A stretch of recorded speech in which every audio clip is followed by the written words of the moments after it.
आली त्यांना एकदा देवळालीत आणायला पाहिजे महाराज. कारण हेच ते संत आहेत ज्या शामनाथ महाराजांच्या प्रांगणामध्ये मी भारूड केलं आणि तिथून पुढे मला कीर्तनाचं व्यासपीठ मिळालं. अहो लोकांना प्रसिद्धी फार पटकन दिसते हो, पण पाठीमागचं कष्ट दिसत. माझा बाप काकाला घेऊन फिरलेला कुणाला दिसलं? आम्ही एवढी वर्ष इष्टीनं फिरलो हे कुणाला दिसलं? पण आता गाड्या दिसतात महाराज. आता काय कमी पाटलाला मरणच आहे महाराज. अरे पण जेव्हा नेवतं तेव्हा ज्या माणसांनी साथ दिली तेही दिसलंच पाहिजे की दादा. पण लोकांचं लय अवघड आहे. लोक म्हणजे अशी खतरनाक काम आहे ना. शांत कीर्तन केलं तरी म्हणणार नेबळाट होतं, काय कळा नव्हती, उभं राहिलं गेलं. जरा हसून खेळून एनर्जीने कीर्तन केलं तरी म्हणणार येत काय नव्हतं, नाचू नाचू जिरीवलं. अरे करू काय बाबा. मी माझं एक साधं वाक्य तुम्हाला, पुढच्या पुरीचं भाषण चुकलं तरी टाळ्या वाजवता, हो की नाही? माझी विनंती, बोला, खरंच बोला. तसं असं एकदम असं मड्याला आल्यासारखे बसू नका. तू बोल मी हाय, तू बोल. तुम्ही लय भारी बसला, एक ऍटिट्यूड आहे. तू बोल मी बसलोय, तू बोल मी ऐकतोय, तू बोल बघतोय कशी करते, बोल येणार नव्हतो तुझं नाव ऐकून आलोय, तू बोल. असं नका करू. म्हणजे एकदम असं परीक्षक सारखं बसू नका, आनंदाने बसा. फील द मोमेंट, आनंद घ्या. हे बघा, ही जागा आनंद घ्यायची आहे. देवाशिवाय कोणासाठी रडायचं नाही आणि देवाच्या दाराशिवाय कुठे रडायचं नाही. देवाशिवाय कुठे आनंद व्यक्त करायचा नाही आणि देवाच्या दाराशिवाय कुठे आनंद व्यक्त कधीच नाही. आनंद घ्या, जसं जमेल तसं. हसू वाटलं मोठ्यानं हसा, रडू वाटलं मोठ्यानं रडा, नाचू वाटलं नाचा. आता यांचं काही नाही, पण माझी माय माऊली म्हणन नाच वाटतं ग, नाचली बी असते. नाचायचं काही नाही ग माय, पण कसं सांगू, त्याच्या संग गाठ बांधली तो शाना नाही ग. त्याला जर चुकून कळलं नाचत होती कीर्तनात तर घरी गेल्या गेल्या कीर्तन घेईल माझं. घरी गेल्या गेल्या म्हणे लई संती नालती मंडपात तुझ्या अंगात, तू ये घरी तुझी महाराजींकडे. तू लोक आहेत रे ते. नवल वाटतं मला. वरातीत नाचणारी पोरगी सुशिक्षित आहे आणि कीर्तन करणारी नालायक आहे. लोकांची नजर खतरनाक आहे. तुम्ही शॉर्ट्स घालून जरी एअरपोर्टवर गेलो तरी तुमच्याकडे कोणी बघणार नाही, पण तुम्ही धोतर घालून जर विमानतळावर गेलात तर अख्खं विमानतळ उघड नजर लावून बघितल्याशिवाय. आमच्याकडे कपडे कमी घालणारे हुशार आहेत आणि जास्त घालणारे मूर्ख आहेत. गंध लावणारा वेडा आणि न लावणारा शहाणा, देवाला मानणारा मूर्ख, न मानणारा शहाणा. लोकांची बुद्धिमत्ता झाली. ज्ञानोबांची भिंत चाललीच का? तुकोबांचा गाता तरलाच का? रेड्यामुखी वेद बोललाच का? खरंच वैकुंठ गमन झालंच का? माझं माऊली फार गोड उत्तर देतात याचं. माऊली म्हणतात, जे व्यक्तिमत्व योगी असतं ना त्याला जन्म मृत्यू नसतोच. योगी तोही करीती परी कर्मे त्रेन बंदी जाती, जे सांडिली आहे संगती अहम भावाची. जिथे कर्म नाही तिथे जन्म मृत्यू नाही, तिथे अहम ही भावनाच नाही, तिथं जाणं येणं हा प्रकारच नाही. आणि कसं आहे ना, ही जी गुंतलेली माणसं आहोत ती आपण आहे. मग माऊली म्हणतात ना, ज्या देहावर तुम्ही एवढा गर्व करता तो देह तरी जन्माला येताना तरी सुखाचा आहे का? जाताना तरी सुखाचा आहे ना? येताना सुखाचा ना, जगताना सुखाचा ना, जाताना सुखाचा. माऊली म्हणली किती अवघड आहे या शरीराचं. जर विचारच करायला गेलं तर आपण ज्या आईच्या गर्भामध्ये राहतो तो गर्भ तरी सुखाचा का? एक वेळ करी, जे तुकोबरांची भाषा आहे त्यात माऊली ज्ञानेश्वरी मध्ये सांगतात, फार अवघड आहे या गर्भामध्ये राहणं म्हणजे फार. आणि हे गर्भ एवढी यातना देतं, त्रास देतं. माऊली म्हणतात, मातेच्या उदर कुहरी, मातेच्या उदर कुहरी विष्णेच्या दाथरी जठरी नवमासवरी उकडला जे. अहो जो इतके 9 महिने तिथं राहतो आणि त्याची राहण्याची पद्धती म्हणजे विष्ठेतच राहतो ना तो. बरं जन्माला येताना हे त्रास, बरं जन्मल्यानंतर क्लेशोधिक रस्तेच्या व्यक्तासक्त चेतसा अव्यक्ताही गतीर दुःखम देह वदभीर व्याप्यते. हे देह व्यतीत करणं हे सुखाचं. बरं मरण तरी सुखाचं आहे का? सगळ्यात जास्त भीती कशाची? मरणाची. माऊली ते सुद्धा सांगतात, हे काळा नळाचे कुंडी घातली लोणी याची उंडी, माशी पंख पाखडी तव हे सरे. माशीनं पंख पाखडेपर्यंत जीव निघून जातो. किती वेळात? माशी जोपर्यंत पंख पाखडतीये फडकतीये तोपर्यंत जीव. किती त्रास आहे बघा ना आयुष्यात. मग या सगळ्यामध्ये आवडे हे रूप गोजिडे सगुण पाहता लोचन सुखावले. तुझ्या दारी आलो तुला पाहिलं देवा आणि सगळ्याच गोष्टीचा विसर पडला. जिथे विसर पडला तिथं योगित्व आलं, जिथं योगित्व आलं जन्म मृत्यू राहिला नाही, जिथं जन्म मृत्यू राहिला नाही तिथं वैकुंठ गमन झालं. अर्थात आहे, पण विषय काय होतो माहितीये का? अहमपणा. मी मोठा. समाधी ही साधी गोष्ट नाहीच आहे. वारकरी संप्रदाय हा नाथ संप्रदायापासून सुरू झालेला संप्रदाय. आदिनाथ गुरु मच्छिंद्रतयाचा, मच्छिंद्राने बोध. आता शामनाथ महाराजांची समाधी ही जेवढी ऐकायला आणि वाचायला सोपी आहे तेवढी घ्यायला आहे का? नाहीच आहे. एखाद्या व्यक्तिमत्वाला समाधी घ्यायची म्हणजे माऊली सांगतात कुंडलिनी शक्ती जागृत करावी लागते. आता कुंडलिनी शक्ती जागृत करायची म्हणजे शरीरामध्ये 72,000 नाड्या, 24 नाड्या प्रधान, 3 नाड्या प्राणवाहक, इडा, पिंगला, सुषुम्ना यातनं माणसाचा प्राणवायू वाहतो. पुर हेच कुंभ श्वसनाचे 3 प्रकार. याच्यावर ज्याचा अधिराज्य आहे, 3.5 वेळे गमसली कुंडलिनी शक्ती बेंबीच्या देठापासून षडशस्त्राचं वेदन करत भ्रमरंध्रात जाऊन मिळते, त्यावेळेस माणसाला समाधी लागते. कळल्यावर लावा तुम्ही. मग आपल्याच्याने जर हे शक्य नाही तर माझे चित्त तुझे, कारण जे सुख समाधी ते सुख मला संतांच्या चरणाशी मिळतं. कारण जिथं सामर्थ्याने मन सुखावायची ताकद आहे, आता कुठे धावे म्हण तुझे चरण देखली या भाग गेला. पण हे झालं कधी तुझं पाहता? कळतंय ना? फक्त समजून घ्या. नुसतं होय होय म्हणू नका. कळतंय का बघा? कळलं तर म्हणा, विनंती आहे की नाही, कळून घ्या. मग ही ज्यावेळेस आम्हाला अवस्था कळते त्यावेळेस आम्हाला अभंग आपोआप कळतात. त्यावेळेस आम्हाला सामर्थ्य आपोआप कळतंय की देवाला पाहिल्यावरचं सुख तरी काय. माऊली म्हणतात, या ज्ञान भक्ती सहज बघतो एक वटला मज, तोची मीही केवळ तुझं श्रुतही आहे. तुझ्या दारी आलो आणि कळलं मी कोण आहे. मी कोण आहे कळल्यावर कळलं तू कोण आहेस. तू कोणीच कळल्यावर कळलं मी नाहीच आहे. मी कोण आहे? मी वासुदेव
तो भक्ता माझी राव आणि ज्ञानी आतोच.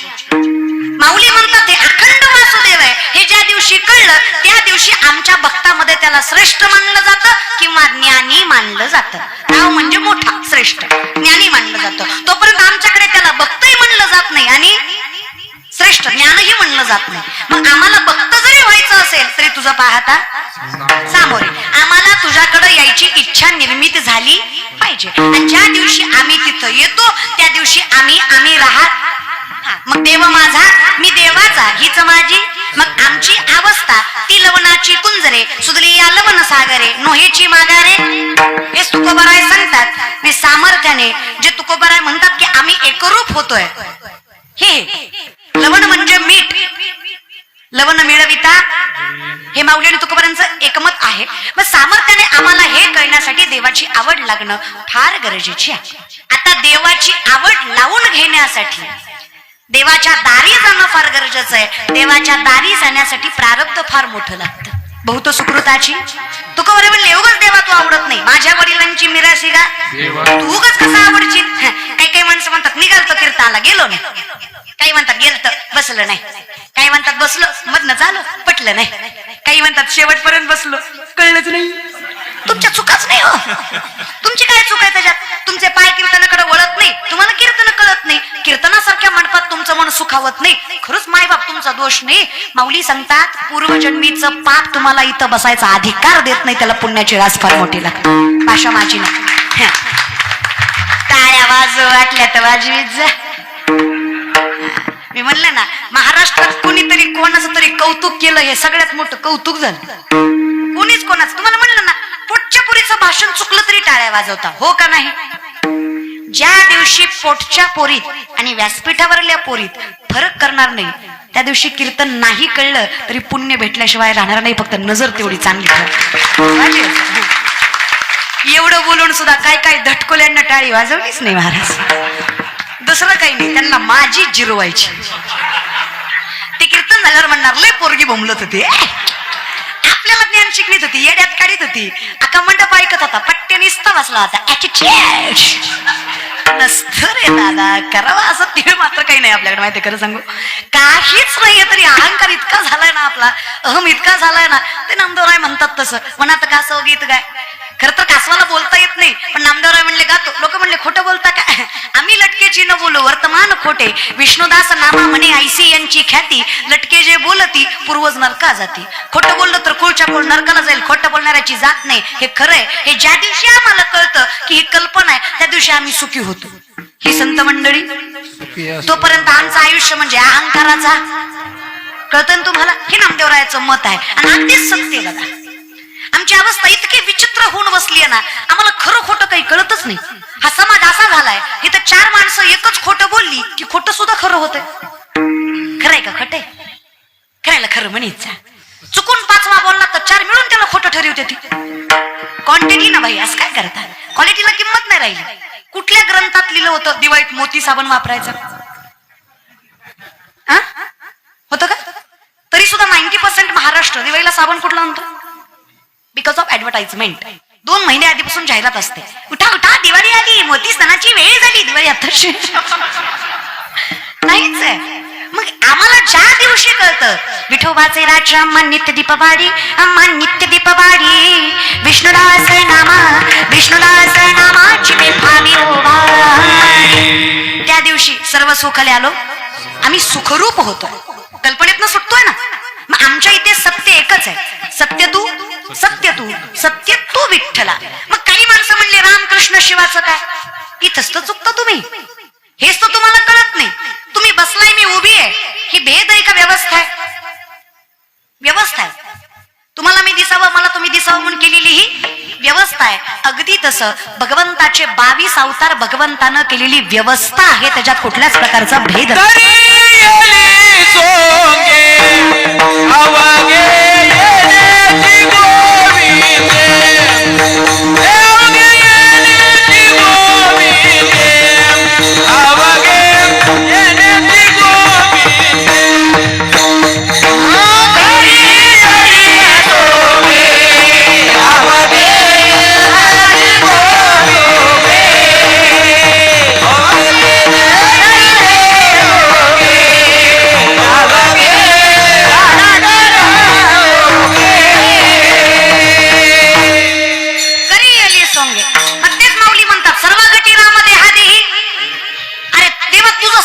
सामर्थ्य असं आहे की सर्वस्वी तू आहे. पण सर्वस्वी तर सोड देवा, अहम वैश्वानरो भूत्वा परिणाम देहमाश्रित प्राणापान समायुक्त पच्चमिन्नम चतुर्विधम. स्वतः भगवंत सांगतात, मी कोण आहे अर्जुना, तू नाकारतोस तरी कसा मला? तुझ्या जठरामधला अग्नी सुद्धा मी आहे, तुझं अन्न पचवणारा सुद्धा मीच आहे. अरे पंचमहाभूत मी, अणुरेणू मी, सुरुवात मी, शेवट मी, अनंत कालही मीच, विश्वोत्पत्त्या जर सर्वस्वी मीच आहे, तर तू विचार कर की तुला दिसल तिथं भगवंत दिसावा का तुला भगवंतामध्येच भगवंत दिसावा? मग आम्हाला सामर्थ्याने सगळीकडे भरला घनदाट हरी दिसे. हे ज्या दिवशी होतं त्या दिवशी समजायचं माझे चित्त तुझे, माझं मन देवाचरणी लागलं. मला प्रत्येक मग कशा कशात जे दिसे भूत ते मानी जे भगवंत, हा भक्तियोग निश्चित जाणं माझा. माझी इच्छा शक्ती एवढी प्रबळ पाहिजे की माझ्या ज्ञान आणि क्रियेच्या जोऱ्यावर मला फक्त तूच कुठल्याही रूपामध्ये तुझं रूप दिसलं. कारण मला माहित आहे कुठल्याच व्यक्तिमत्वाचं अस्तित्व किंवा कुठल्याच गोष्टीचं अस्तित्व तुझ्या अंशाशिवाय शक्य तूच आहेस. मग कुठल्याही रूपात करारविंदे ओळखू आलाच पाहिजे. करारविंदेन पदारविंदम मुखारविंदेन विनिवेशयन्तं वटस्य पत्रस्य पुटेशयानं शयानं बालं मुकुन्दं मनसा स्मरामि. श्रीकृष्ण गोविन्द